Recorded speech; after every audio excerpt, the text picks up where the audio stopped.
This week, we have a returning guest for another wonderful talk. Yes. I love the input. Kudos. That's what I'm here for. Indeed. Yeah, this one, long overdue, but, just kind of how it works out. But I'm glad we got to do it because it was a reminder of just so much positivity, with energy and everything. Yeah, so this is an interesting one because we haven't recently covered a movie done by this person. However, we are in this episode bringing attention and bringing good vibes. Yeah, a couple. To an indie filmmaker, to a creative, to someone who's, in our tribe. Yeah. We did mention his short film, and we do mention it in this. Yeah. But in a previous episode, when we were talking about stuff, we did bring it up after we had watched it. So yeah, it's dope. Yeah, it's good. And we're going to talk about it again and some other stuff. I love these talks. I mean, I don't think we've had one where we haven't come away from it like, energy. Yeah. Well, I think also in this one, it's really interesting because over the past year, we've talked to a lot of people and we've, talked a little bit about kind of the impact that this past year has had on creatives in the industry and stuff. But that has never really been a big focus in any of our talks. No. And in this talk, I think that it was about time to really kind of explore what this whole thing has done to us. Yeah. Well, and it's the first time we focused on what people have been doing. So, the whole thing and what it is to come out of this. I mean, when we talked with Eric and Jeff and Marty and Cliff and stuff about Revenge of Zoe, we talked a little bit about things kind of being in the middle of everything and how it shut down and getting anxious, and they're already started. Well, doing things, but this is more of a like coming out of the chute, with a brand new project that's been on hold the whole time, not started and left. Yeah. But also we talked about something that hasn't been talked about. When you have a movie and it's out and you have that momentum and things are going, and then all of a sudden the curtain drops. Yeah, it was timed really interestingly. Yeah. Anyway. So, listeners, I think you're going to enjoy this. You listen to our first one with this person. This is just even better. And that one was great. Yeah. So, shall we get to this whole talk? Yeah. I'm really psyched to do it. Do you like this energy that I'm bringing? I do. I feel like I should have just went ahead and done this intro on my own. No, I'm here for it. Clearly. Okay. Well, here we go. Yeah, let's go. Why are we waiting? All right, we're off.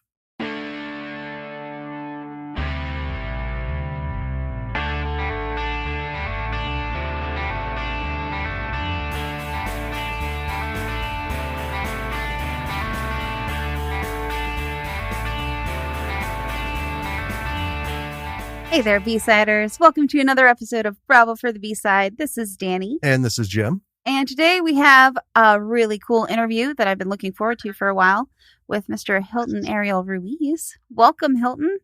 Hey, what's up, guys? Thank you for having me on. Yeah, good to have you on again. It's been a spell. Since last I know, time, right? Man. It's been definitely wild with this crazy last I don't know what you would call it, this year and a half. Just everybody just took a back step. But yeah, I'm glad to be here. I'm glad to get back on track, get back on the groove, and the jam has to continue, So that's the most exciting thing about it, that, things seem to get back to normal, and, artists as ourselves, we can, start, getting back to what we love, is just create art. Absolutely. Yeah. Absolutely. Now, for folks like us, being writers wasn't really a big deal because, we hold ourselves up anyway to do our writing. And when they say you can't go outside and play, we're like, oh, I guess we got to sit and write. But for actors and directors, actual filmmakers who do the physical, medium, like I said, we've talked to several people. How have you dealt with almost being like a 5-year-old and being told you can't do the thing you want to do? And, there's the big hand smack ready to happen when you try it in this last year between quarantine, lockdown, and stuff. And we haven't had it as bad because we're in the Midwest. On the We're East less Coast, densely populated. Yeah, man, it's like times 5. What's that been Yeah. like? Being out here in New York has been at times I feel like we're always in ground zero, when things happen. Here in New York City and also out in California, it's been really, LA has been really hit hard. So it's just, when it first started to happen, I'll tell you really quick story. So when we started with the whole streaming, right, we had the first one began on the 28th of November. We started we premiered Zombie with a Shotgun on the streaming services. And then it was really exciting because we were like, oh wow, here it is, we finally is able to get this film out and promote it. So that was that I think the day before Thanksgiving it was released, something like that. We got it released then December, January, February, we had 3 months, and then March, boom, everything got shut down.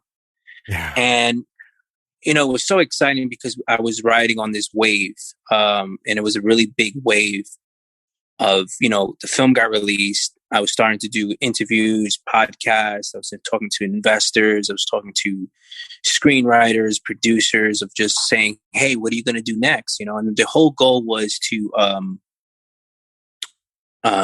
get the sequel out.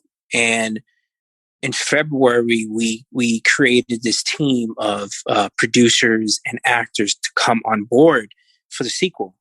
And it was that time in February, I was like, wow, I mean, this looks like these guys are really serious. We were going on the phone almost on a daily basis talking about how the storyline of Zombie with a Shotgun, so I would, we would go like every day on the phone. I would tell them, this is the storyline, this is the phone, this is what the sequel will be about.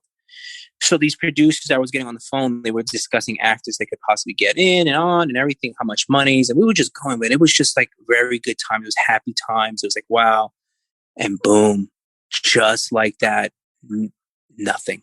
Everything, when everything shut down the country or whatever, New York shut down, that's it. Didn't hear anything from anybody.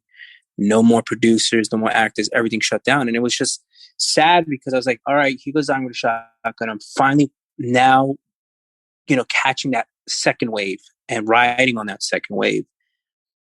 And it just was like, holy shit, just like that. It was gone. And there was no conventions. That was, that was my plan, to go to conventions and promote the film. And, it was just, and everybody took a back step. Everybody who's in the art world and even work, and people's second hustle became like their first hustle. And it was just, I guess it was sad, depressing, at that time. But in a way, I try to look at it in a good way. I think, I think all of us kind of like, took a back step and reflect in life and family. And it was just kind of weird because, I think like in the years to come, I don't think we're going to realize that, yeah, it was a sad time. It was a really depressing time, but we were together as families that we would never, ever be in ever again in time. Right. We did things that we take granted for, there was, and it was called time. We was able to spend time with people that we love and care, and look around the house and clean the house and try to figure out, what life is all about. And I kind of took that. I was like, like maybe this was a good break. And I think, we could, and again, it's so sad because so many people passed away. There were so many people that lost loved ones, especially people that went to the hospitals. They weren't allowed to see loved ones. And I think we all have somebody, know somebody, sort of that experience of what happened during that time. And that's, it was sad, but, I would say it was around October of last year. I said to myself, I gotta start up doing something, and that's when Klanz Rules came in. I had a person that called me about a project about vampires and stuff, and I had a script a while back that I wrote, and I said, hey, let me start on this Klanz Rules film. And here's the interesting thing, me. Like thinking, okay, this is going to be easy. It was so tough because I couldn't get nobody because it's non-union. So it was even hard to get people to come on board because like they were afraid if they came on, they would get in trouble by the SAG. And it was so difficult. But I was able to get this amazing talent for the film and met new people, new actors. Even though I worked with a couple of them, they were still not afraid. They were like, yeah, let's do this. And yeah, around October, November, we shot the project and we released it in end of January or beginning of February of this year. So that was a good jump start of like, let's get things going. Yeah. Yeah. The whole, like I said, when the curtain came down, when we spoke to you, Zombie with a Shotgun was just getting out there and we're one of the people lucky enough to have grabbed some of your time. And then we talked to Kyle Hester, because we did an episode on the show. We talked to you, we talked to Kyle about his experience with the film and then just his thing.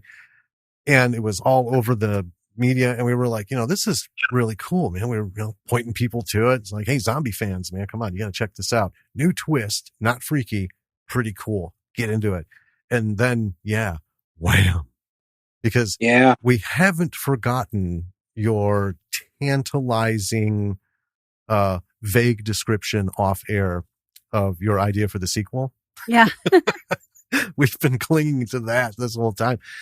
And when Klanz Rules came out, we saw it get posted and we of course watched it and we loved it. And it was just like, it's like being told your dinner's going to be 45 minutes late. So here's some tasty bread. It was tasty. Yes. It was just enough, but it's like, it just makes me want more.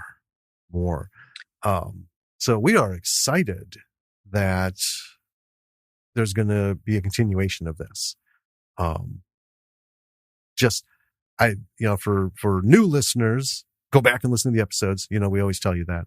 But Zombie with a Shotgun is such a fantastic new take on zombies and a zombie story. It's not, post-apocalyptic. It's not Walking Dead. And it actually takes the whole zombie concept and some other things, mixes them together in this delightful, refreshing, like crisp salad of just so many flavors and colors and things going on. You just, if you see the poster, you look at it and you're like, wow, awesome. When I saw you post, was it today? Forgive me. I haven't become time aware deficient in all of this. Like even I'm the same way. But I saw you post that number 2 is going to come out of the corral in terms of a project. Did I read that correctly? Zombie with a Shotgun Part 2 you're talking about? Yes. So what happened is, so when the whole thing with the whole pandemic, I had the sequel still in my mind. But again, I felt like, oh man, this has to be, it has to be right. And I would talk to Kyle and Kyle and I would talk back and forth. And I'm like, listen, and one thing it was one thing that I've always said was, if we would do the sequel, this is of course pre-pandemic. I said, oh man, I really don't want to go in that campaign thing again. I mean, that was like a full-time job. It was a 24/7 job of, I said, I really don't want to do it. It's I don't have to tell you guys, it's a job. Yeah. Well, you had to do 2 of them, didn't you? Yeah. You had to, you stopped and restarted because Yeah. Yes. So I said to Kyle, what do you think? Should we start? And me and Kyle was thinking, it's like, let's wait till, so we had September in mind. I said, look, if things start to get back to normal, maybe September, I said, look, at this point, nobody's going to be investing in indie films as they used to. No one's throwing money out like that no more because, everyone's afraid. No one has money. A lot of people moved away. So it was about maybe 2 or 3 weeks ago, Kyle and I was talking, and I was like, look, I think it's time. I feel it. I said, I think I'm going to announce it. So he was like, yeah. So we started talking. I said, I think the best way is to do like on a Patreon page and, slowly, surely get people come on board and really like, here's a big campaign, 2 months, let's raise all this money. So I said, okay, start something small, $3 a month, and that can, grow, of course. So I started thinking and saying, hey, it's as you all know, we do a lot of films that's we're not in the system. We do films to stay away from the system. We don't want people to tell us what to do. So I started seeing the Patreon, and I'm like, wow, I started to see people doing amazing things with it. And I was like, oh man, I don't know why I never started this before, but maybe I can do this also. As you could see, I designed with a shotgun part 2, and also things I could shoot for the fans. And so that's how that's how I see it right now. And I think it was like 10 days ago I did the Patreon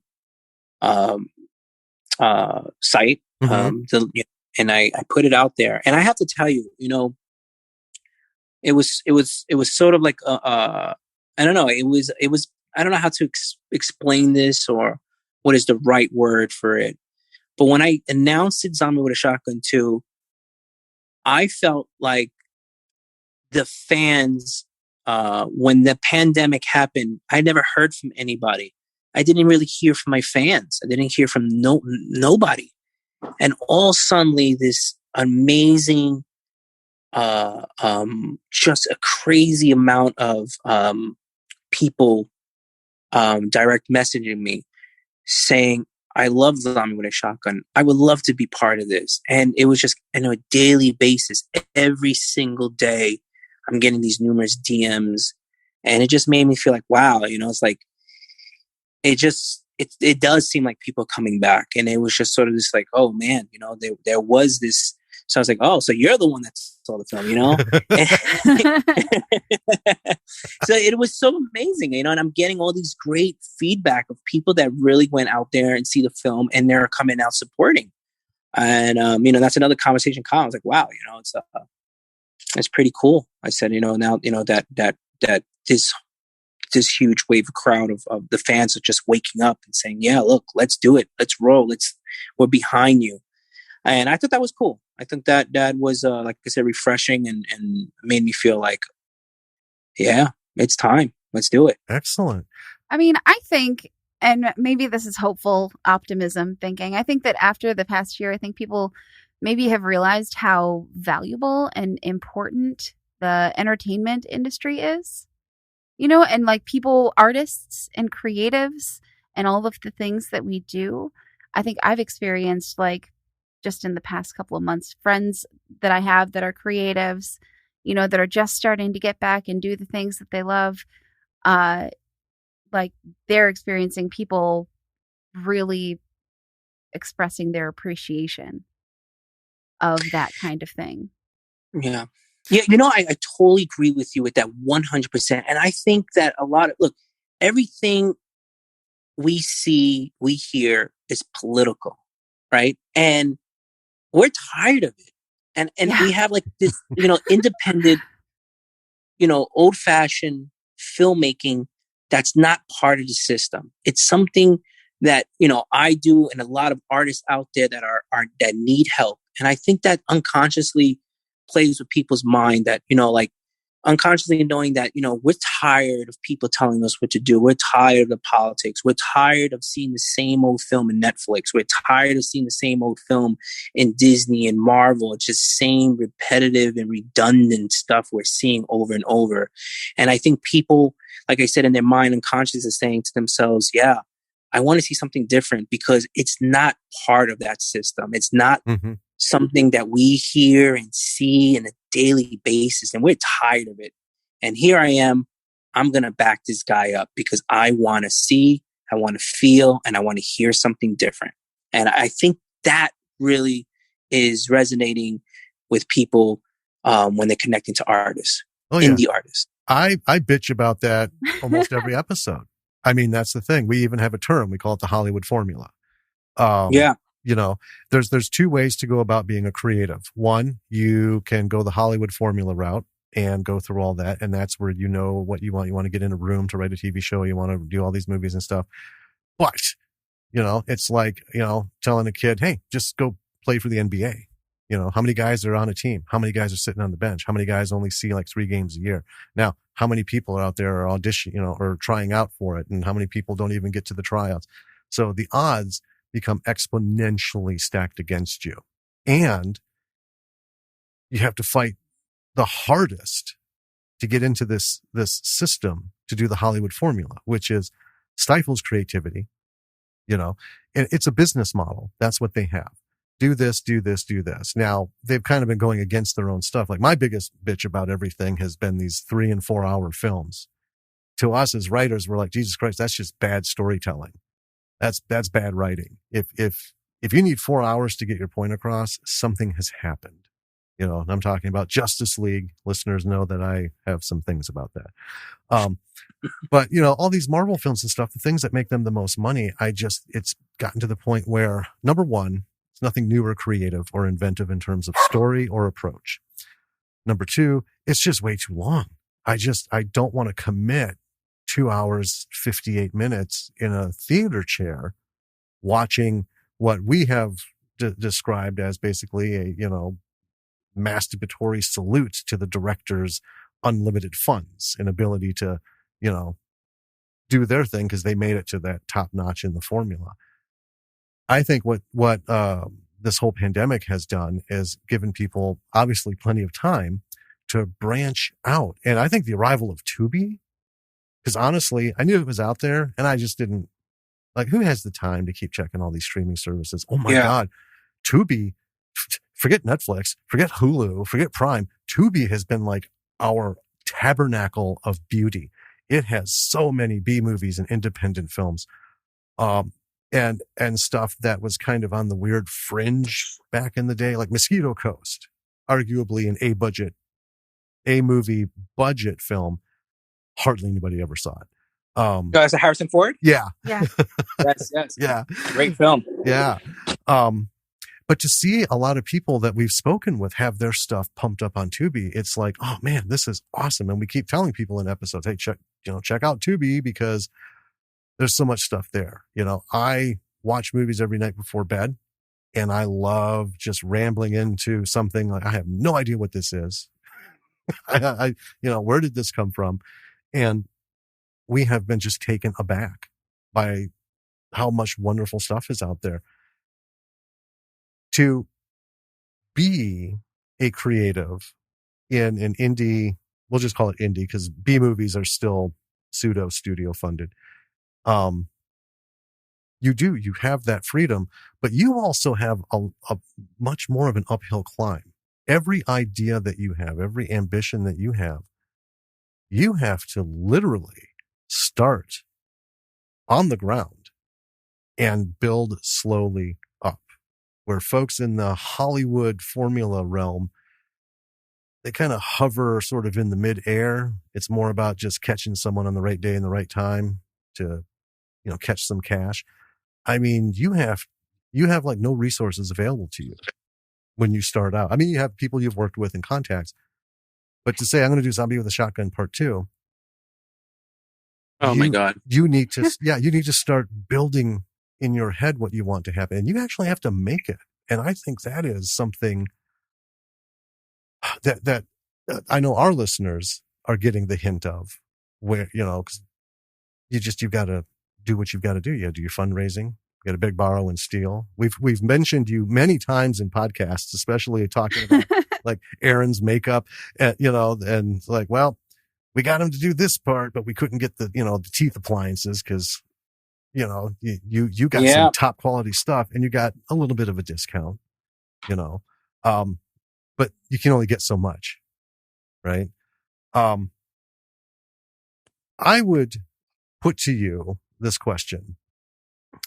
Do you think this time has focused you more, sharpened your skills, at least in your head, you know, because you haven't had a lot of time to like put things into practice?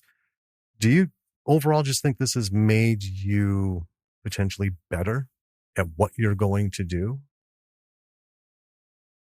Having been locked. Wow, that's a great question. Wow. I'll give you a second to ponder. I'll fill the air a second.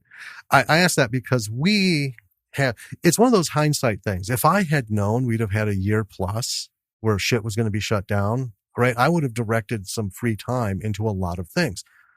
But you don't do that in the moment. You know, everything's shut down. You got to work. You got to worry about paying bills and stuff. You don't think that, oh, well, this shit's going to go on for a year. I can kind of get like a little bit of a floaty ride and, you know, I could take a year-long class in something, or I could do all that. I don't think anyone envisioned. Nobody, that's just it. But right now, everyone's looking back thinking, God damn, if I only knew, I could have, you know, focused. But what we have learned with Danny and I is we have learned to look more honestly at the projects. We've got a lot of shit that we've been working on, and we've realized too much. There is such a thing as too much. You know, you don't only ever have a couple irons in the fire so you can actually finish them. That's kind of our thing. But we have taken some real hard looks at the things we've been working on, projects, prioritization, and how we've approached talking to people, trying to get if we want to sell a script. Is that really important? Is that what we're after? Or do we want to make the script? Because there's a huge difference. You know, the Hollywood formula folks, you try to sell a script to a studio and then they run rampant with it and you get your credit. There's a difference between that and having your script made, which would be finding like someone in the indie world like yourself. We've got some folks we're starting to talk to where it's like, hey, I got this idea, man. What do you think? And if you're into it, you're like, you know what? I like this. Let's talk about what has to happen, you know? And we have found that has become a more satisfying feeling, knowing that that's the route we're going, than when we started. Because, you know, we didn't know how it all worked. You know, years ago, we're like, well, let's write some scripts and send them out and see if someone likes them and maybe they'll buy them. And then someone will pay us to write another script and all that. And yeah, no, that's not quite how it works. That isn't how it works. There's a whole lot of fluff and crap in Hollywood that we've had to wade through. It's just like, I don't know, man. So anyway, that's what made me ask the question, because I feel we have, I'm not going to say our writing's gotten better, but our professional approach to this has changed dramatically. It's not even a 180. I think we've just like left the train and we've hopped on a new rail to go about this differently, because watching all these indie films, hearing about nothing happening, people like you. Well, this past year, we've gotten to talk to so many people because they weren't doing anything. Nobody has anything to do. So they agree to talk to us, which is really cool. And it's been a learning experience for us. That's what, you know, so where we want to go in this world of creativity has changed. And I think it's better. And I think it's more suited to us. We got rid of fears and ambivalence towards things, and, you know, apprehensiveness, and just decided, no, we can go this route. So for someone like you who has been rolling down that rail, and, listeners, if you haven't heard our first interview, Hilton has also done a documentary, that we talked about in that first, interview. That's the word. You also are really good with camera work. and still photography. We talked about that. Yep. A lot of stuff going. And, this is a full stop for you. And now coming back into it, have you had any of these like epiphanies? Or like I said, do you feel like you've honed something? You're more laser focused, or have you developed a new attitude? As an indie filmmaker, you have to have I'm not taking any crap attitude, because otherwise you'd get nothing done. You got to push through. Yeah. Where are you now? I've been thinking while when you was talking about the question you asked, and I have to say yes. Now, there are some things that I left out when, this whole thing went down. So, it's, again, going back to this whole, shutdown of the country. And, so when March came and that first 2 weeks, this is really interesting what I'm going to tell you guys. And I left this out, because I know we're playing with zombie, but the first 2 weeks of March, we saw the writing on the wall. Something big is happening. Something scary is about to happen. The country's shutting down. New York City, of course, we want to show we got balls. So the city's still open. Train is still open. Everybody's like, what are you doing? Shut it down. So everybody in the city was like, shut the city down. But, of course, the mayor wants to be, no, we're New Yorkers. We're not going to close the city. The subways were still, even though it was empty. And I did a quick reflection right there. And I'm like, oh, my God. And, you touched on something before about projects. There's so many projects you have, and as you get older, you start to realize you don't have the time to do them all. Yeah. You know what I mean? Yeah. And when you're young, you're like, oh, I could do this and do that. And you're getting old, like, holy shit! Now you got to pick and choose in the bucket list. You know what I mean? So there was a documentary I did that had like a special place in my heart, and it was called The Air, and it was about a 15-year-old kid whose parents had HIV, and he wrote this book and became national headlines. And when I say national headlines, he was on Dateline, he was in Life magazine, Time magazine, he was all over and everything. And I did a documentary on him. And the documentary, we never really able to finish documentary because of something happened where, just to make the long story short, some of the players did not want the film to be out and blah, blah, blah. So, there was one more thing that I needed to do. So that came to me as saying, oh man, I don't know why. It just came to me and said, I would like to see if I could like rehash that project. And, I don't know what came to me. So I called the subject matter and we got on the phone, and we got on the phone for like, we haven't gotten on the phone for years. And I started talking to him. I'm like, man, we need to take this film out because it's so important. It means a lot. And he was like, you're right.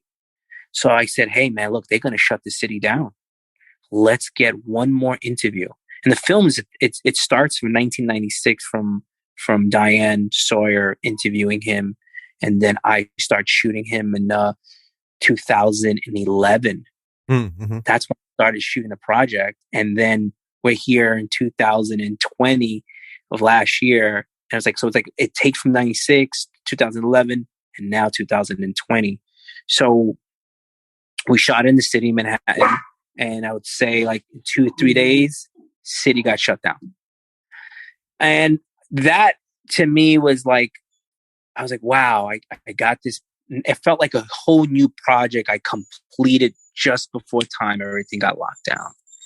And I start to think about that whole thing I was telling you guys that, sometimes you feel like, there's certain projects that, that you want to do. And just that was one that I really wanted to come out and talk about and release it because I felt like, like I said, it was a special place in my heart in the project. And So I took that project, brought it to my editor, and while this whole pandemic was going, we decided to recut the project and put it together. And we finally completed the project, and we're just waiting to see the right time to where we're going to release it in festivals and everything. Mm-hmm. And at the same time, it was like this weird sort of like we were like suspended in time. We just was losing a whole years of work doing anything. But there was so many projects that I did that I never completed. But the material was there. I had all this stuff, but we just, everything as an artist, you're trying to do the next thing. Oh, I left that, I leave that. And I started cleaning all these like old projects that I did that I was like, wow, why they never went back and finished that? Why I never even just released this? And I slowly but surely, I was releasing them out, showing the fans, I was bringing it out, all these things. And that, I can answer your question at saying yes, it made me feel brushed up on my work, looked at my stuff that I've done before and said, okay, now I know what I did there that I could have done better, and just made me really take all the stuff in my head that I had. Because, those projects, you know how it is. You always have these projects in your head. It's always bothering you. Damn, I know I had that project. I should go back on it, but you never have time. And I was able to do that. I was able to go back, look at all the old pieces, all the work that I've done, and the stuff that I said, oh man, I'm going to release this out and everything. And just, that was a pretty good time for me. Because I used it useful, being home. I was like, all right, let me just start like taking all these projects. I was taking stuff, but that was shot on 16 millimeter. Awesome. Oh yes. And, so, I mean, that was cool. And then I was just happy that I was able to do those things and at the same time reflect of what I'm going to do next. And, yeah, it did help me, in that sort of way. Very That's cool. awesome. Yeah. Yeah. Yeah. I this is kind of like unrelated. So here comes like a right cross tangent, a little whiplash here. But you mentioned 16 millimeter film. So the first thing I thought of is we have someone we spoke to on the show. She's one of the hosts of a horror movie survival guide podcast, Giulio Marchese.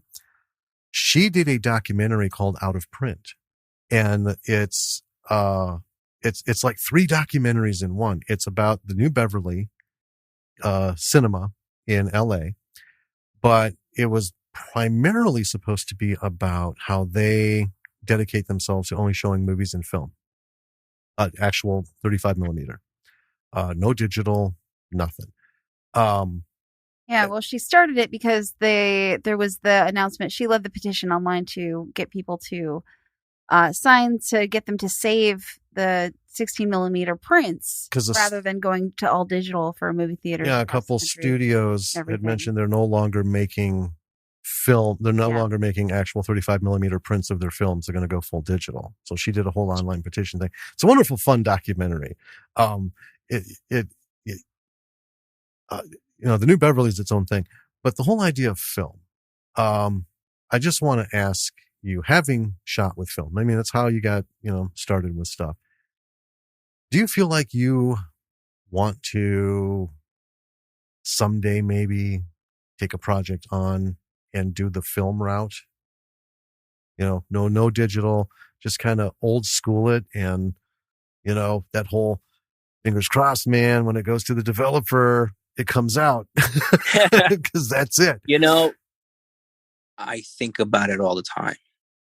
And the thing that always comes to my mind is, it's the number one thing. If I had extra money, I'm going to shoot this on 16 or super 16 millimeter and just run around New York City and shoot it black and white. I just want to shoot a black and white, either 16, super 16, 35, whatever the budget allows me to do, and just do a kick-ass film. I just love it. I mean, I'm definitely black and white.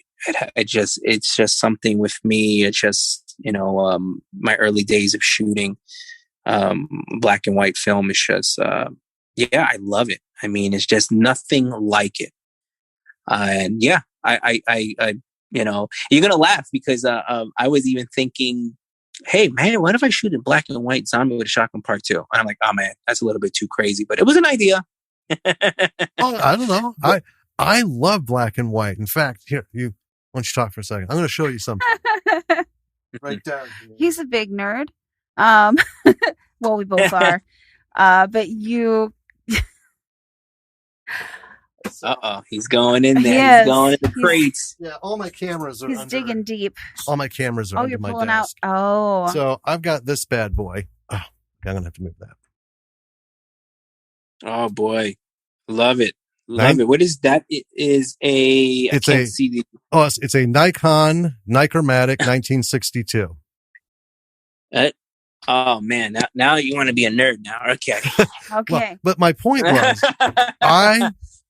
I have a newer film camera. Let's see. Here's mine. Oh, it's the same one? It's a Canon AE1. This is what nice. That, you know what? That's where I got started, my friend. That camera and a cracked lens. Got it at Goodwill. I told that story. This is the camera. This was brought down for me. This was belonged to my aunt, and then my aunt gave it to my mom, and then my mom gave it to me for, so it's like it's got history. Yeah. 40 years of and that's the camera that I always come back to. I bought all these cameras, like, nope, it goes to the original one. See, I love this one for shooting black and white film. Yeah, same with that one. I just showed now, same thing. I haven't done it in a while because I've been super disappointed because I don't develop my own film anymore. I just the whole chemical thing and developing black and white's not hard. I just don't have the room and the space for all that stuff anymore. But the last few rolls that I had developed, nobody knows how to develop black and white film, at least here in the Midwest. So they always run it through their color processing film developers, and it always comes back with the goddamn blue tint to everything. And I've several times taken the negatives and scanned them through a negative scanner so I could adjust them so that they're true black and white. And I thought, you know what? I'm making digital images of film. This seems like bullshit to me. So I've kind of gotten out of it. But I mean, it is right here, at my feet. And I find myself longing for it sometimes. And, watching older films and stuff and just, black and white, man, it's not a whole noir thing. It's a language. Black and white is a language in film. I know. That few people know how to speak. It became a lost art really quickly when they switched to color and like they were really pushing color hardcore. And that was just as people were really starting to get into the artistry of black and white. And I was one of those people who was thrilled when Steve Martin did Pennies from Heaven and it was done in black and white. I was like, wow, I don't even care what this movie's about. It's black and white, and it's not black and white where it's more of a special effect. That's just how they shot it for that period. They went full in, and I know a lot of people don't care for the movie, but I love it. I would love to see what you could do with the 16 millimeter black and white, just let loose out on the streets. Yeah, man. I mean, I don't know if you guys, a lot of my fans. I shot a 16 millimeter film that I put up online. It's called Survival. Something I did 25 years ago, and I post it up like every other day. I show a minute of it on my Twitter, and I have a link to go into to the full film on a YouTube link, and I get people just love it. And 25. It's so funny. Just 2 days ago, somebody saw it and they tweeted me out. I've been looking at this and I'm thinking there's just no way that you're able to have, because there's scratches and everything on it. He was like, I've been looking at this closely and there's nothing. I don't think you did this on post. This looks like a real 16 millimeter film. And he goes, am I right? And I tweeted him back. I said, yeah. And he goes, I knew it. He goes, there's just no way that any program could make that black and white look the way you shot it. No. That real organic look. Yeah. So he was just so amazing. He loved it. He appreciated it. And I appreciated that. I was like, oh, wow. I said, those are the things that you love to hear. And that 16 millimeter, wow. I think I shot it in, I'll send it to you guys. Wow. going to say my age, like I'm like 96, 97. Wow, that's how old I am, right? I shot that 1997. I remember running down the subway in Manhattan. And even then, the police stopped us and told us that we weren't allowed to shoot in the subways. So, yeah, it was, I took the soundtrack of Heat and I put it in the film. And it is, to this day, it's like, I would have to even say it's probably one of my best works. Oh, definitely want to. Yeah. Heat is huge for me. We just started watching it and Danny fell asleep in the first like 15 minutes. But to be fair, it was late and I was tired. we shouldn't have started it that night. That's a film that I always use as an example. Man, that thing has got some masterful lessons on using screen time, using your people, saying things without saying things, and just the whole kind of stuff. Yeah, I got a quick story. I had my Steenbeck for so many years because I bought a Steenbeck in the late 90s because I was like, oh, this is what I want to do. And people were getting rid of the Steenbecks at that time because, the whole, digital was coming. So I bought one and I put it in my office in Manhattan. I had it in my studio, my apartment, whatever you want to call it. I had everything in that place. And I never wanted to give it away. And, the 2000s came and I had to store it in the back. And I stored the Steenbeck in the back room. Like I had a big loft, huge loft. It was an art. I used it for my gallery. I used it for some. It was just a blessing. That place made me, so many film projects because of the location and how big the space was. So I eventually had to put the Steenbeck in the room, all the way in the back. I had to put sheets all over it and everything. And a couple of years, I had to leave my apartment and my office studio. And I was like, oh man. So we get to this big room and I have my filmmaking buddies. I said, dude, I need you guys to help me. And we take the sheets off and they look at it and they go, what is that? And I could not believe, I got a little bit like, oh my God. And it was two of my buddies and one of them was the same age as me and he didn't even know what it was. And I was like, whoa. I said, you guys don't know what this is? They're like, no, what is this? This is a Steenbeck. I said, this is where you cut film.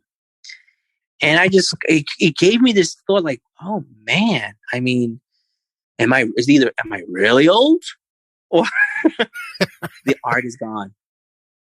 That's it. The art is gone. And it was just like, damn. And I took it apart and there was this gentleman here in New York City. He's like the only guy who knows how to fix Steenbeck still. And when he first started, he had all NYU Steenbecks. He had thousands of Steenbecks. And I called him once in a while and he remembered me because I needed to take it apart to take it with me. Unfortunately, I couldn't afford it. It was too expensive. So I had to give it away. Mm-hmm. And he told me, oh, I don't do this anymore. But he says, I just, but once in a while, he says, there's no more Steenbecks in New York. No one does it. He goes, but I'll do it for you, so, charge me and all that stuff. So eventually I gave it to him. I said, he still gets calls, pieces there and there, but, yeah, it's gone. It's hard even to find one now. I mean, I never even looked for one, but that was just a cool story about how, the Steenbecks, how that was it. That was the way. And a great saying somebody told me, and I think we're like dinosaur here. We're like geeks here. But one saying somebody told me the difference between a Steenbeck editing and digital was when you cut in digital, it's a drive by the park. When you cut in the Steenbeck, it was a walk. Yeah, exactly. And you was able to see your footage much better and concentrate on the cut. But anyway. It goes to let's switch that to let's compare that to cars, right? It's so analogous now or ubiquitous, electric windows, right? Electric windows till the day I die will drive me insane. I that I can't have that fine control of an old window. I could move it a millimeter at a time. I could get it exactly what I wanted. And it's like, no matter what you want to do in life, man, Windows like, oh no, that's not open that's not open enough. That's open too much. And you can't get in between there. You know, it's like digital volume. Oh, can you bump that up one? Boom. Wow. Holy shit. Turn it back down. Now I can't hear it. You know, analog knobs, crystals, all the things in the electronics that controlled everything. Yeah, we are dinosaurs. You know, we are walking and leaving behind an age of stuff that I say is arguably better than a lot of what's out today. I don't disagree with you, but I will admit I did have to look up what a Steenbeck was when you said that you had a Steenbeck, Hilton. Well, hey. So, yeah. But kind of pivoting over real quickly. So you, Hilton, you have this Patreon going on for Zombie with a Shotgun too. Do you want to tell us a little bit about it? Absolutely. So, you know, Zombie with a Shotgun, this is going to freak you guys out. I don't know if it is where, you know, and this is to show you how time is shit and time flies, right? Yeah. Time is just goes by. And when I tell people this, they go, no way. The very first episode of Zombie with a Shotgun started in 2012. Okay. It just seems like just a couple of years. Right. But 2012, I shot the first episode of Zombie with a Shotgun. And it was a web series that I wanted to do for sort of like exercise, sort of filmmaking, brush on your skills and stuff like that. That first episode went viral. And we all try to go viral when we do our work. And it was just amazing that went viral. And I'll tell you again, in a million years, I would never think that I would be doing zombie films. And that wave came, and I had the responsibility for me is to catch that wave, because as artists, that's what we're trying to do. You know, we're trying to catch that wave, and because that wave never may come. It sometimes never comes for nobody. So I jumped on the wave, and it was just an amazing wave. I have so many, you know, press, and people thought it was a television series, or when is this movie coming out? But it wasn't. It was a web series. Started my social media. I was getting 4,000 followers a week. And from there, I met an amazing comic book artist, and we did issues with other artists. We did 5 Zombie with a Shotgun issues. Mm-hmm. And that helped promote the film. And then we started a campaign of Zombie with a Shotgun Part 1. We did 3 or 4 campaigns. We finally put it together. It took us about 3 years for the film to be released, after the web series, after the comic. And the film was released in 2019 on November 28th. 2020, obviously we know what happened. Everything was silent. And then now we're here in 2021, where I've decided to take on this brand and create the sequel, where I think a lot of fans would love to see it. One of my reasons why I wanted to do the sequel is because everybody wants to see the zombie with the shotgun. And in this sequel, we are going to see Zombie with the Shotgun throughout mostly the whole film. We're going to start off the film the way the first one ended. Mm-hmm. But the only way we can do that now is through my Patreon page. And if people are fans with it, and if people have never seen it before, I always tell them to Google Zombie with a Shotgun first episode, watch it. And if they like it, that's something they would enjoy as watching the feature. And with the Patreon page, it helps, help us, in this journey to raise money for the sequel. So I'm sorry about that. That's all right. So that's what we're doing now. And again, you can find me on my social medias, from Twitter, Facebook, Instagram. I'm always on Twitter, though. That's a place that people can come. Come here, baby. Come here. There he goes, right here. Okay. So I'm on, you can find me on Twitter, which is my handle is Zombie WA Shotgun. And I'm always there. I'm always posting up, showing, promoting the Patreon, hitting people up. And you want to ask me a question, you can ask me a question there. Follow me, I follow you back, and that's what we're doing right now. Which we're trying to take this, and to me, I think it's a gem. And the reason why I say it's a gem is because when we started this conversation, we talk about making films out of the system. There's nothing in this project that's in the system. This is all out of the system. This is all pure heart and sweat and tears from the actors, from the cameraman, from myself, from the DPs, from the PAs, from everything, from beginning to start. Everything is out of the system, and it's true indie to the heart, and just how horror films were made from the very beginning. Mm-hmm. And sometimes that I think a lot of people forget about that.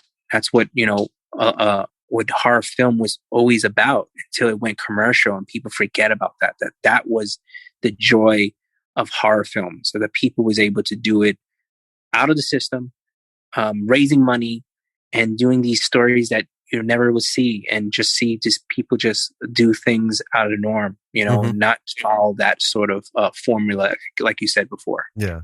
Well, I can attest, listeners, go check. I mean, we're going to have all these links and everything in our little liner notes thing about the episode. We'll have links to your Patreon and stuff, but listeners, you need to go, because he's talking truth, sweat and tears, man. There are so many behind the scenes shots of Zombie with a Shotgun, of you guys, and we talked about it, you guys working in 100+ degree heat in these buildings, in basements, and trying to keep it. You got a couple shots of your production office, where you guys were setting up, and you got fans and things and everywhere, and yeah.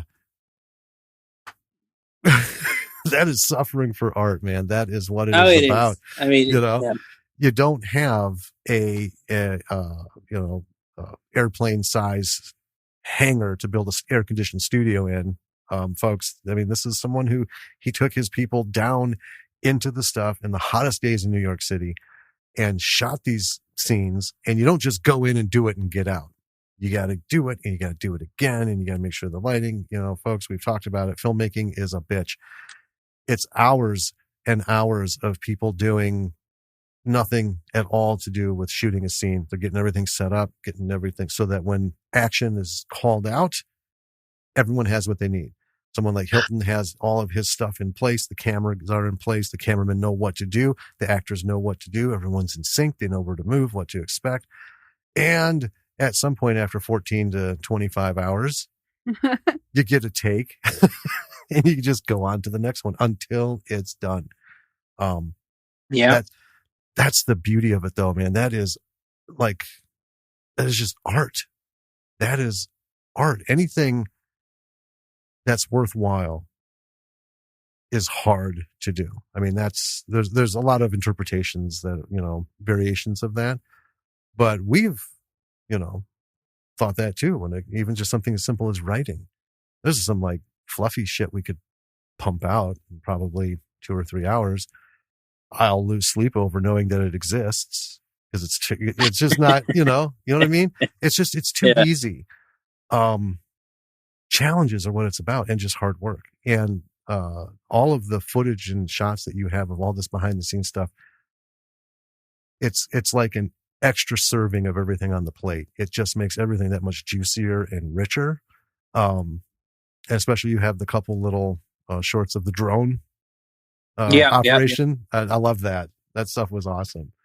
Well, I think with, everything kind of maybe hopefully starting to open up now, and creatives being able to go out and do the stuff that, that we do.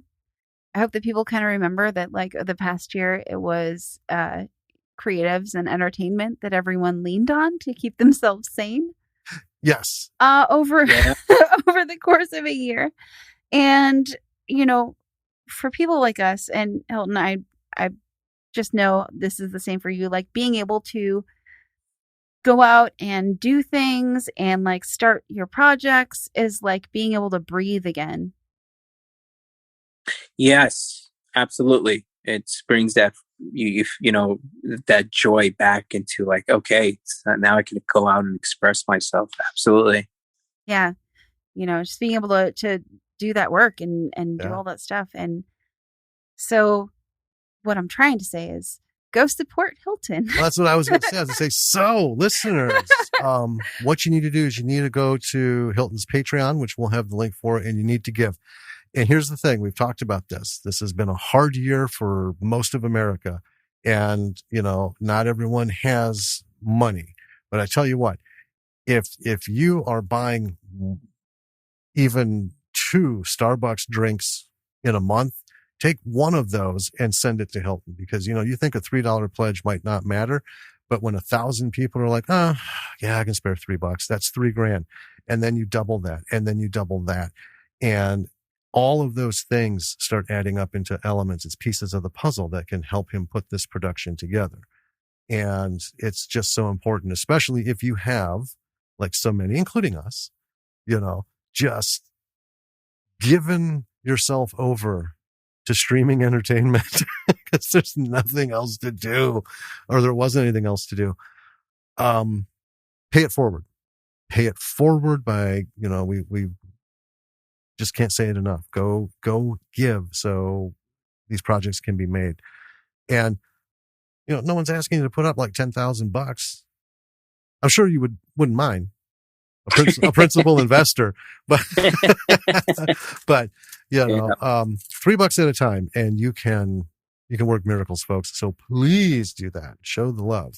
I do have one question I need to ask. Go for it. And I don't know how many of our users, because what got us talking again was that tweet that you had with that very awesome VHS tape. Oh. That until I saw that, I honestly hadn't given it a thought, but Jesus Christ, I was overcome with memories and emotions. Let me see. I have it over here. Hold on. Let me go get it. And then, go for it. What's the question? Go ahead. Go ahead. My question is, was wondering if you could tell us what about that movie sings to you, because I've got a follow-up question on that. That's more general, but this one, oh my God. Go ahead. Go ahead. Oh, that was it. Go ahead and get it ready. I just want you to. What is it? What was the question? I missed. Tell us what about this movie sings to you, and tell us what it is, because I want it to all come from you. You're talking about the VHS tape, right? Yep. There he goes. There it is. Oh my gosh. Yes. Well, look, the movie to my, it reminds me of my, again, going back to New York City, Times Square. I'm such a huge, fan of Times Square. As you know, I also I produced a 40 Deuce book around the 80s and stuff like that, of photographs. And no, I think that film is, I don't know, that film, it's so ahead of its time. Can you say the name of the film for our listeners who can't see your awesome VHS? Yeah. All right.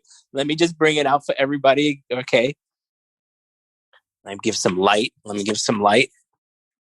Here it goes. Frankenhooker. Yeah. There we go. There it goes. Yeah. And this is a talking box. Yes.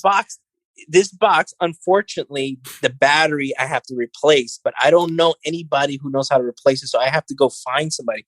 So funny. I was thinking about making that one of my Patreon videos, the follow-up of trying to find somebody who can fix this talking box and document it. Oh, that would be awesome. And yes. So that's one of my ideas for my Patreon pages. So while I'm raising money for Zombie with a Shotgun, the search of anyone could able to fix and take that little piece apart. It's like right over here when you look at it. It's right over here. There's a battery, and I just don't want to do it myself. So you're looking for a Frankenhooker fixer.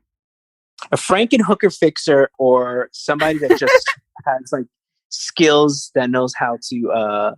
It's an original. Look at that. Oh, I know. I could just tell by the condition of the box. That is. Oh my God. I love that movie so much. You know how, and let me tell you something about this also. It's nearly impossible to get this online. If you search Frankenhooker VHS, it's like nearly impossible. You probably could find like one or two, but it's just like even when you go to Amazon, it shows it's sold out. You just can't find it. Yeah. It is, that film. It's just it's not for everybody. That film, obviously. I think, like I said, people's gonna be like, "Oh man, let me go watch that," and then they're gonna like, "Damn, that Hilton guy! What did he made me watch?" But I have to say, it's definitely again something that the system would never do now. Right. There's no way that we would ever see a film like that at this time. Absolutely not. You'll be probably banned. You probably wouldn't even work ever again. They will probably call you every single whatever political word or whatever they use these days to downgrade you and make you feel like you're worthless. They'd bring you into this whole cancel culture thing. They would cancel you, which is interesting. Yes. So, Toxic Avenger. Oh my God. Right? Tromaverse. Yes. We just did an episode on it because it was finally time to get around to it. And, one of the things we talked about was this, it's earned its place as a cult classic. The Tromaverse is, unlike nothing else out there. And I saw it in the theater, as a young teen and, or preteen actually. But they're redoing it. I heard about that. Is that really true? It is. It is really true. It's so funny because we recorded our episode about 2 days before they announced they were redoing it, and we were like, "Oh man, yeah." I guess we timed that well. I don't know. Well, no, it's actually a week before. They're redoing it with a huge budget. Same. Kaufman is still doing it, or he's involved. Peter Dinklage, isn't it? Is going to be in it. No way. Yeah. And you could probably find it. Yeah, I can't remember who else. But anyway, they announced it, and I thought, "Oh, come on, you're pulling my leg. You're pulling my leg."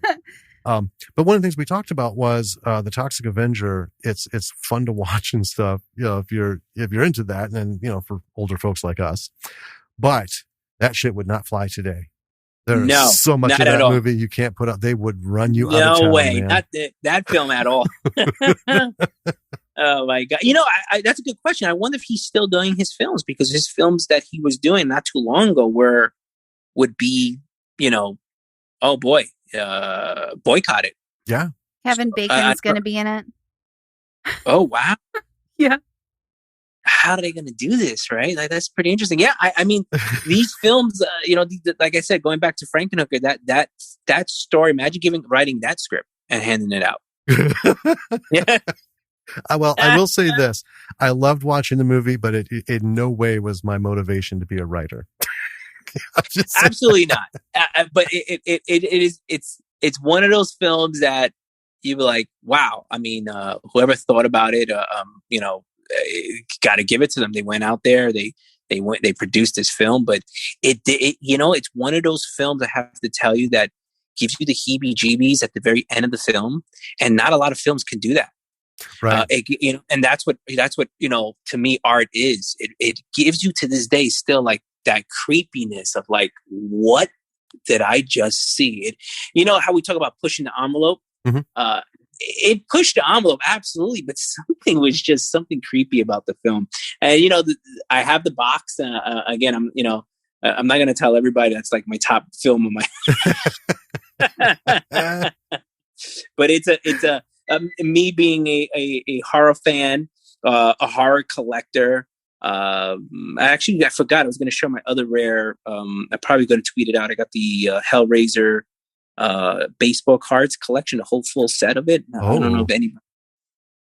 I don't know if anybody even knows that even exists. Wow! I'm gonna tweet that out. The whole Hellraiser baseball. I think it's Tops or whatever. A movie set. Yeah, I have it. I have it in a box. Sweet. But yeah, those are like rare collections I have. I guess as a campfire story. Hey guys, you want to see something? Yeah. To be fair, listeners, that was Hilton's tweet. It was. I don't know it verbatim, but you were basically like, I was going through some old boxes, and found this but the battery doesn't work, and I was just like, ah, I happened to catch this tweet. Oh my God. The love, the nostalgia just poured in. Yeah. So yeah, I'm definitely going to do, like I said, I'm going to find I'm going to document the search, fixing the Frankenhooker, talking box. Awesome. You know what? You do anything that you do, man, especially something like that. Let us know and we'll promote. We'll do our best to get it out to people. I definitely will. All 7 of our listeners will help you out. You know what? Now that you guys just actually motivated me, I'm probably going to announce that on Monday. I'm going to do a video. Do it. I'm going to do a video, and I'm going to say, "Hey guys, follow me. I'm going to do the search of creating this box to talk once more again." And I don't know who I'm going to find, but maybe listeners and people know how to fix the box. I know maybe a couple of people here. Of course, you know how New York is. There's still these old place gems, and I grew up in Chinatown. And Chinatown still has those little mom and pop like shops that will fix anything. And possibly they have like these old watch stores. They may know how to fix that. They might. There you go. Yeah. Or they could figure it out. Yeah. Chinatown is the plan. Yeah. That's the great thing about big cities. They have all these boroughs that just manage to be able to stay like 50 years behind. Little bits. They're not swept away as quickly as Main Street. And let me tell you something. Chinatown in New York City probably has to be the last. Everything in New York City has been touched, revamped, but not Chinatown. And it's scary what I'm going to tell you though, but it's starting to. It's started slowly but surely. Yes. The real estate, the development, it's going slowly. It's taking long. But I mean, like I said, I grew up in Chinatown, and I can tell you that it is probably the last. You could find these gems all over these little small streets and go, in Chinatown, the whatever you call them, the politicians, they're very strong and very in the politics, and they make sure that they're not going to ruin their town. And that I love. I appreciate that about that. That just leave it alone. Don't mess with Chinatown. And and you have Little Italy too. It's still there, and Little Italy's like literally 2-3 blocks. But that also looks like people are not messing with. Also, like you just cannot touch Little Italy. But so this is unrelated, but I want to bring it up because I think that it will make you both laugh a little bit. I found this article on Vulture to find the other person who was playing in Toxic Avenger, the new one, right? And it's Kevin Bacon. So at the bottom they have like the 2 related articles. The first one, pretty predictable. Peter Dinklage working with a drum of toxic waste to bring you new Toxic Avenger. Cool. That seems like a related article. Mm-hmm. Here's the second one listed. I have to get ready for this. Go ahead. This is the title. Bring it to us. Kevin Bacon erotically devours a mango. That's the article title? I'm not joking. Not even a little bit. This is for real. Whoa. I love Kevin Bacon as an actor. I've seen pretty much everything he's in. His TV series, we just love them. When the various ones he's had. I, however, don't think I could ever bring myself to reconcile the words Kevin Bacon and erotically ever in my brain. I can't do it, man. Oh, okay. You're welcome. I think enough said about that. Sign of the time. Yep. Oh God. So I just wanted to touch base on the fact that you brought Kyle's name up. So you guys are working on getting this going, and I just want to, because I hope he hears this. I hope you let him know about this, so that he can hear this. Kyle Hester is one of the hardest people to get a hold of, man. That guy has been on the move from one end of the country to the other. Every time we've had a dialogue going, it's like, hey, you want to do the interview? Come on the show. Yeah. Okay. Well, got to wrap this up and then stuff. And the next thing he's moving to New Orleans. And I was like, okay, well, I'll tell you what, give you some time to get there, get unpacked and stuff. And then it's like, all right, get this going. And then, we're going back to California. Oh, man. So I know. I'm going to start truly harassing him. So if you guys have like an office call in the next few days, let him know that Jim from Bravo for the B-side is going to start getting all stalker like. Okay, So you're looking for him. I will. Let me tell you something about let me tell you something about Kyle. Kyle, he has this amazing energy. I mean, you can feel like shit, and if you call Kyle will make you believe you can do anything. And that is the amazing power of like Kyle. Like he really brings you like, you know, and I've witnessed that so many times. Like Kyle will like snap me out of things. No, man, you can do it. And that was such a great, I think, and that's why we clicked, you know, like, and you know, him coming on board and acting and being a producer is because he was that guy. If I was down, he was there to just bring me right back up. And he's like, come on, let's do it. Let's go for it. And that's the thing about Kyle. It's like, it's just amazing. And I really appreciate that. He is. And that's why we've been positive dying to force of talk to him again, because we've shot back and forth through DMs and stuff, you know, on Twitter and things. And it just, you know, you're getting this going now to know that he's on with you. And I know he's going full anchor to try and get Preacher 6 VFX fully funded to, you know, finish that thing. Yeah, it just, I love these groups of people that we've met. That, you know, you guys have this great working relationship. He's awesome. I mean, just reading his tweets, you know, the stuff he chooses to tweet about and take pictures of. He is something else. Yeah. And I loved watching his YouTube channel when he was doing the, you know, just video after video of let's shoot shit in the backyard today. Yeah. You know, I love it, man. Like I tell you, that guy's the best. Yeah. So hopefully we'll get to talk to him and then he can talk to us about this as well. Some zombie with a shotgun stuff. And we'll just keep doubling it up. But I just wanted to bring that up because, been dying to finally make that connection where everything's settled. I'm super thrilled to hear that he is back involved with this. Now is Hank going to be back? Hank is back. Yes. That is going to be one of the big storylines. Hank is back.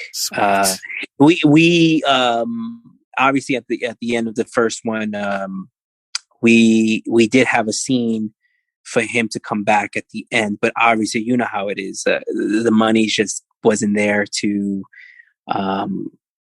just wasn't there, you know. Right. And then, you know, I don't have to tell you or everybody, and everybody would know we just could not do the scene. Right. And I still remember the scene. We had a bar that we were going to use for the location. Last minute, the bar just like, you know, and it was a so-called friend of mine. Like, yeah, give it a bar, just, you know, 6 hours and everything. And it's like, yeah, let's do it. 6 hours, a free bar, you know, just, you know, he's a good friend of mine. And then boom, last minute, can't use it.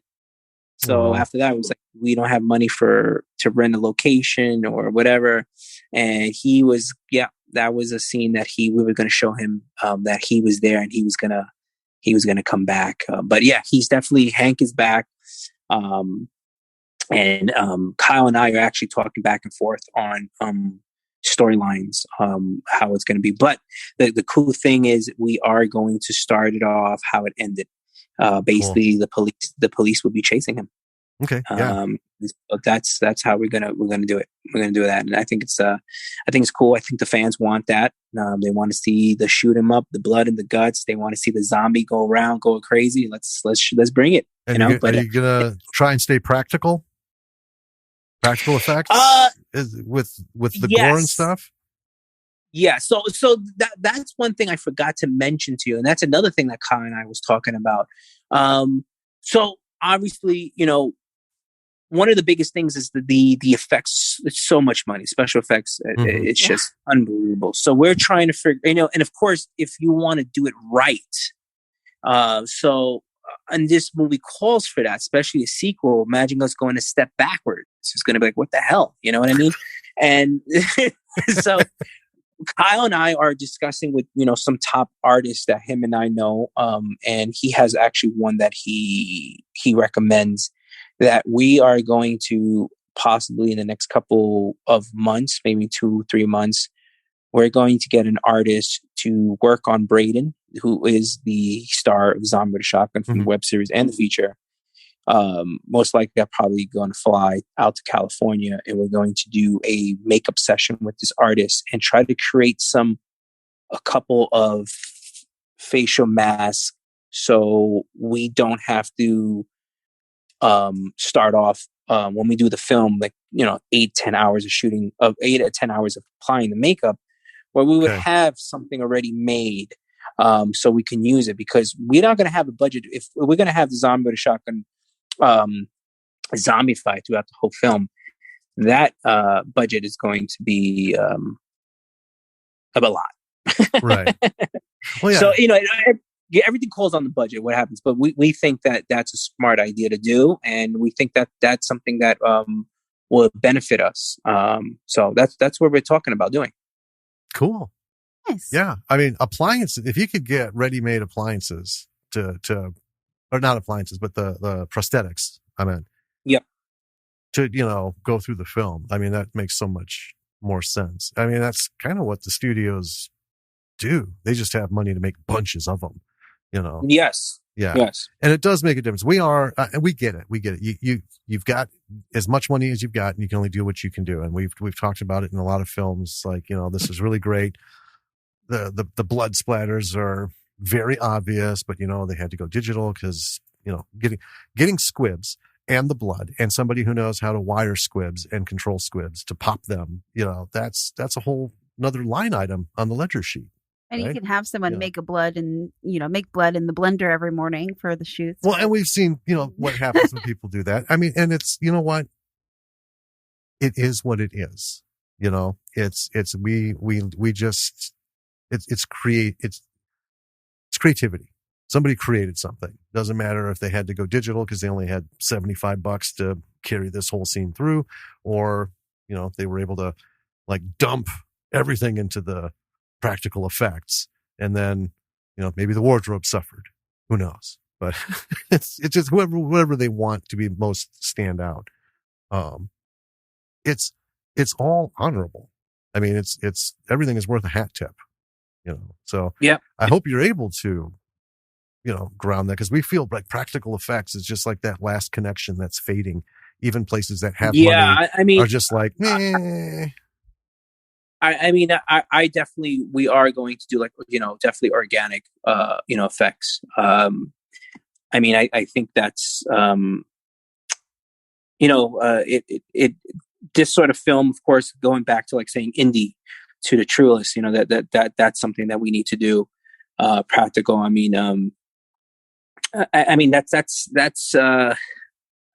nothing like it. Yeah. Especially when you get somebody who knows what they're doing it right. But yeah, I don't see it. I don't see us, we never had the discussion, of going, visual effects. We never had it, I know Kyle, when he was doing Preacher 6, his thing was visual effects. Mine was completely opposite what he was doing, which was pretty cool. It was two different sort of styles of filmmaking that we were doing. But definitely, I love to go the organic way of shooting the project. Yeah. Well, we're hoping he gets it done because, we have a DVD coming. We joined the campaign a long time ago. And want to see this. You never got a DVD, you're saying? Well. Did you get a DVD? When the movie's done, we should get one for Kyle's, for Preacher 6. Oh, yeah. I think you said zombie with a shotgun. I was no. You were, that's how we found you. You were already bursting out of the gate. We were surprised we got a chance to talk to you because we had just started the podcast. You were interview number 3. 4. Yeah, absolutely. It's crazy. Yeah. No, I appreciate that. It's just amazing, the support and just getting, out there, that everything helps. Well, we'll keep it up. It'll be up on the episode, and we'll keep mentioning it in episodes. We mention a lot of stuff in the closeout of episodes when things are going on. We'll keep this rolling, and hopefully more and more people will spread the word and get out there and join, because we want to see this sequel. And you do beautiful work. That's the thing. This isn't Thank you. I appreciate that. It's genuine. It's not a fandom thing. We're like, oh, we love zombies and he happens to be making a thing. it really just sang to us. And Klanz Rules, the stuff that you've put out on YouTube, that, you know, especially like behind the scenes and stuff, seeing you doing what you do, like I said, just is like another layer on that big feast. You know, it just makes it more, and we just want to see more of it. And now, fingers crossed that things are getting in control again and starting to get back to whatever the next normal phase is going to be. You know, we want to see this and then all this other stuff from you. So we're just going to keep hounding our listeners. That's right, listeners. It's not ever going to stop. You know, check these things out. Zombie with a Shotgun is currently where? On what services for streaming? You can see it, of course, Amazon Prime, right? Tubi, Google Play, YouTube. And I think that's it for now. Okay. No. Yes, that's it for now. Do you have a preference? Because we've talked to a lot of people who we understand. Profitability is like. It's so funny that you talked about Tubi. Tubi actually is the one that takes care of their filmmakers better than anybody. Nice. Okay. Excellent. That's good to know. And yeah, and I was so happy when they accepted Klanz Rules, you know, and that's I was just like, wow, you know, that was actually, and when I had submitted to distribution and everything like that, that was like my top one. I'm like, please accept it. And then they were like, I mean, not even like, I think in 2 days, I'm like, boom, Tubi's like, we accepted your film. Like, oh yes, I was like, so excited because, you know, it is a big streaming service, and like you said, the popularity. I think Murdoch from Fox, they bought it for $500 million a couple months ago. And the cool thing about it, he says that he wants to keep it the same way. And the guy that he bought it off from, the people, whoever, they're still running it. So he's like, okay, we'll buy it off. You'll still run it. And they're talking about possibly doing Tubi original TV series. That would be cool. Yes. I don't mind the breaks. Yeah, I don't mind commercials. You know? No, I don't mind it either. And I mean, that's how the filmmakers get money. Yeah. Well, that's just it. Yeah, you know, independent film. You don't. I mean, there is no marketing. There is no, you know, toys and action figure lines and all that stuff coming out. So yeah, I mean, it's almost like a non-thing to me. Yeah, I'm so, you know, you said, like I said, I mean, even though Tubi's a short film, is 23 minutes. I mean, you know, it's just so funny. You know, it's everyone is like, oh, you got to get that into a series. You got to do a television. You know, make that into a film. But it was fun making the film, and I really was pleased how it came out. And yeah, I mean, I found Klanz Rule to be really lovely and really like visceral. That was what I liked about it. It just felt very raw and visceral.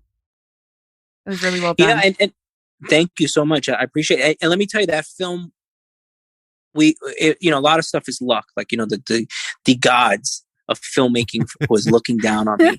And I would tell you, like, when it was so difficult finding actors throughout the whole pandemic, and I'm getting so lucky for people to come on. But I mean, even the locations, from the train location, I had a friend just say, hey, I got this location. It was just everything on time. Even in the beginning of the film, a friend said, hey, I got this location. You guys see the backyard? I'm like, whoa. And it was every location we just got lucky. And it was like, even my DP was like, I can't even believe everything, just like a domino effect. Like, we were making these calls, people were calling back, said, yeah, I got this location for you. I got this. And it worked out so well. And, you know, it's, you know, it's funny because somebody had told me,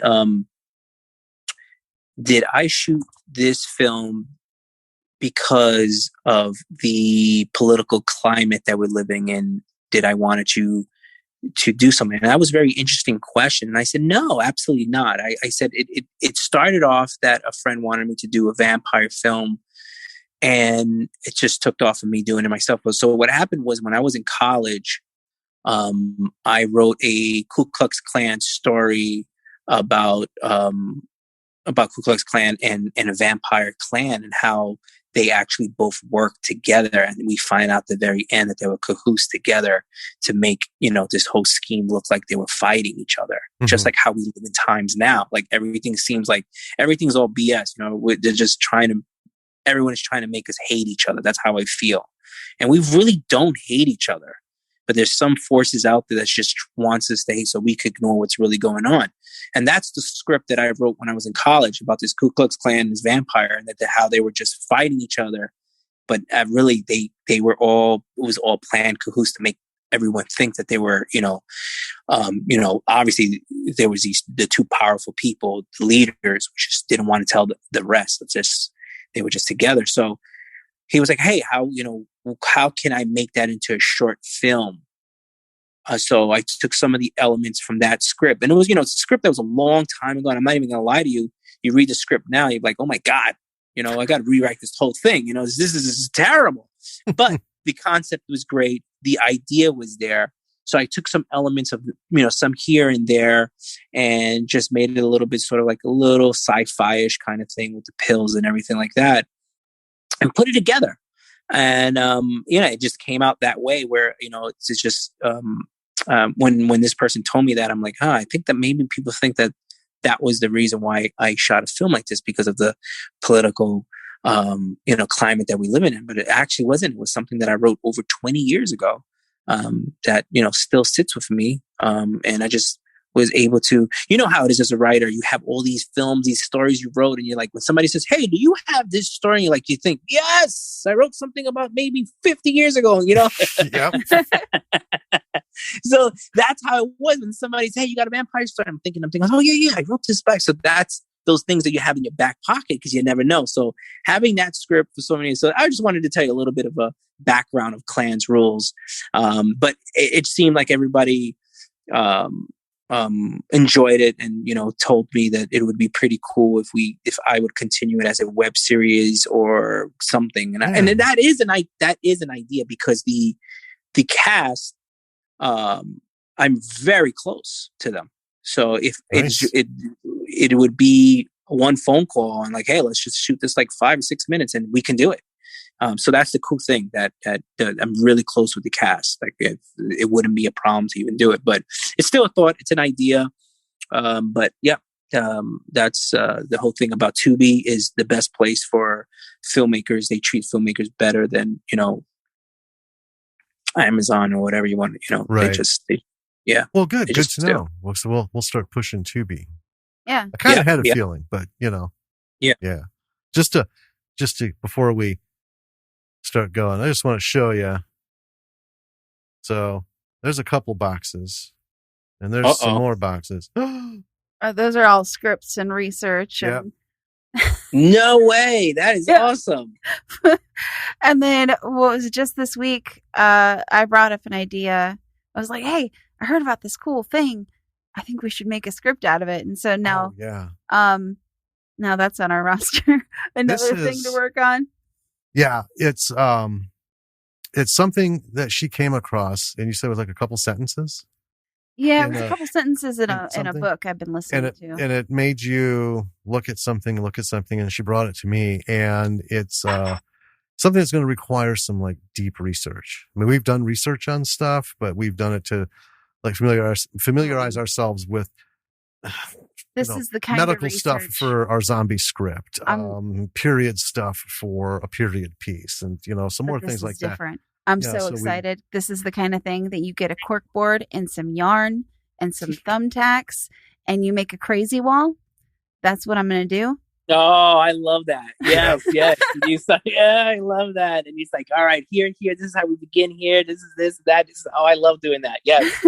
That's awesome. Yep. So excited. We're going to go full bore on that. But that's what makes all this wonderful. There's so many different ways to go about it. Some stuff, right from in here comes out on paper and you're just like, bam, let's make it. And other stuff, you're like, I wonder. And then you just got to go down all these wonderful rabbit holes of knowledge and discovery and stuff. And then, try and make something out of it. I love the whole, I love what we do. Yeah. Hey, I wanted to tell you, Klanz Rules, did you notice I was the driver in the film? Yes. Yeah. That was me. I just wanted to say, that's another reason to go watch it. There you go, folks. Look for Hilton. Yeah. Oh, well. It's a funny story. I had it. my sound design, real quick, my sound design guy, right? He my sound mixer, and I had to beg him. I always begging everybody. Like, I had to take him out of his real job to do this, like, small indie project. And I always got to like beg him and say, hey, give him a call. I say, dude, you know what this call is about? He's like, yes, you got another project. What is it this time? I don't know. So I told him, I said, you wouldn't believe it. I told him, I got this new vampire film, and we were able to bank on one big actor in the film. And I was real serious. He goes, no shit. I go, yeah, he's actually really quick. He's the driver of, when you watch the film, I said, would you do it for me? He goes, yes. He said, who's the actor? I said, I can't tell you, but he's the driver in the film. And I said, when you see him, you're going to be like, oh shit, I know that guy. So he was like, really? I'm like, yes. I said, can you do it for me? He goes, yeah, just send it over. So I send it over, and then he texts me, you mother effer. That's you. He goes, I stopped everything to watch the damn film, and I'm looking for the driver. And I'm like, wait a minute, that's the driver? That's Hilton. He goes, he was like going off on the text message. Oh, but God, it was a good one. it was a good one. He did it. He sound mixed the whole project for you, which is cool. That's beautiful. I love it. Yeah. But it's that's definitely. But it's awesome, guys. Very cool. This is stuff we do is awesome. Yeah. Well, B-Siders, we have been talking with Hilton Ariel Ruiz, who has given us generously of his time once again. A lot of good stuff to take to heart, folks. I mean, if you haven't, you have to see his work, because this is somebody who knows what he's talking about, and you can see clearly when you love what you're doing and you get out and do it, regardless of how close it comes to your first imagined project. What comes through to people like us and cinephiles and people who just love movies is, man, this is something I want to see, and I probably want to see again. And that's what he waited so far. We have a Patreon page in our show description. Go to it, give some money. Let's get a sequel to this bad boy going, because we all want to see it. And then what we can do is we can talk Hilton into letting us play both of his movies back to back in a theater here in town somewhere for some sort of like Monster Mash movie night thing. That would be awesome. Yeah. I'm game for that. Absolutely. Like, again, we were cheated out on the conventions and just get this project rolling. And that, oh man, that would be awesome. I'll tell you what, we'll talk off air about that, or more down the road, because last year we were going to use the summer to do a project, number one, but we also wanted to get together a bunch of people like yourself and see if we could get people to bring their films. Because some people we've talked to, they can't touch their films. They're locked up in distribution and stuff.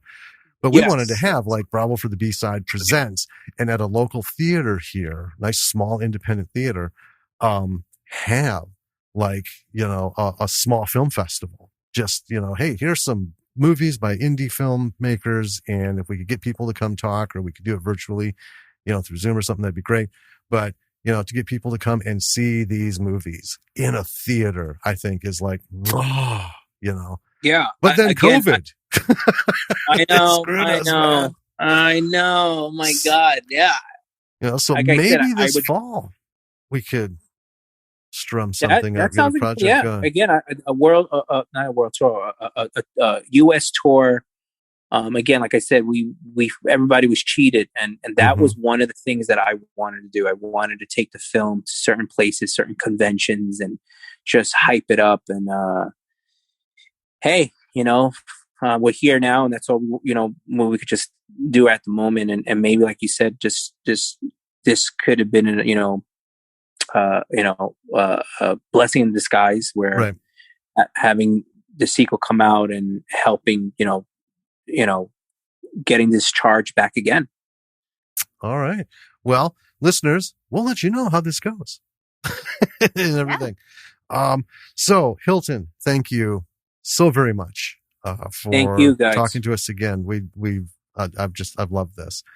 And Eastsiders, we'll talk to you more in the show wrap up coming up soon. All right. So thank you, Hilton. And thank you, guys. I appreciate it. Thank you for having me and the amazing support and letting everybody know about what I'm doing and helping out with the Patreon page and everything else. And thank you so much. Absolutely. All right. Have a good one, man. You too. Take care, guys. That was an awesome chat with Hilton. Got me really jazzed and energized about a bunch of stuff. Oh, yeah. And I think it got you really jazzed and energized about a bunch of stuff. Yeah. And well, through that whole conversation, I was just reminded how much fun it was to talk to him the first time. Yeah. And it just made talking about the things we talked about, it has made it very apparent. And we've talked about it with a few other filmmakers, Eric and Cliff and Marty and everyone. It's been a hard year. And yeah, I feel like we've kind of been the slime of that year has oozed over us. And it has been, I've loved doing these episodes. I love doing the podcast. None of that's changed. We have all these projects and, we've made some changes on that. But yeah, it just feels like all of a sudden, like the sun is coming up. Yeah. The sun will come out. Yeah. And it's not, let's do this instead of, it's like, we can finally do this, like we talked about the film celebration that, like 2 days, half a day each or whatever, to showcase this stuff for these folks and to, bring people together who are fans of all this stuff. Last year we were all for it. Find new fans. And then the goddamn gates came crashing down and it's like, oh, fuck, we're not doing that. We can't shoot our short that we wanted to do. We can't do this festival thing because nobody can be in a room together, but now it's just like reality can maybe do this. Yeah. But Hilton he's an amazing person, super talented. Love to, I could sit and I would love to be his neighbor. I would love to just hang out at the end of the day and just shoot the shit about different stuff. So a lot of good things for folks to glob onto. Yeah. From this conversation. I think we talked to a lot of people and Hilton, I think, is one of the super hyper passionate people. Yeah. That is just so fun to talk to. Well, folks, we hope you've enjoyed listening to our talk with Hilton. And hopefully he'll help rope Kyle in. Kyle's wanted to do it. It's just he's just been busy. He's moving and stuff and, moving to Louisiana and then realizing things that they want to do. They've got to be back. They're it made sense at the time, right? But then you do realize when you leave your nest of people, shit gets harder to do, so going back and he's got his own projects he's trying to finish up. Hopefully we will get him soon to talk because he's another one. He's just like, bam, bam, bam, every day without fail, he tweets the same tweets. If you're reading this, you're still here. Keep going. Yeah. And it's just so simple, so I can see where he would help Hilton crawl out of that funk. Yes. And everything.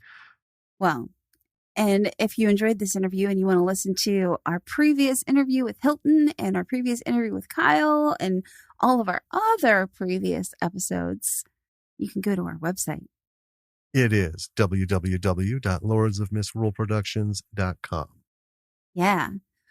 There you can find everything. Like I said, all of our previous episodes, you can find other places you can listen to us on the interwebs. Yeah. Well, and the nice thing is wherever you're listening to us on whatever platform, our home page link is on there. Yeah. So if you can't, www.lordsofmisruleproductions.com. If that's just blowing your brain. It's a long URL. Yep. Look for the website link. Yeah. It'll get you there. So, You can also find links to our social media pages. Go on there.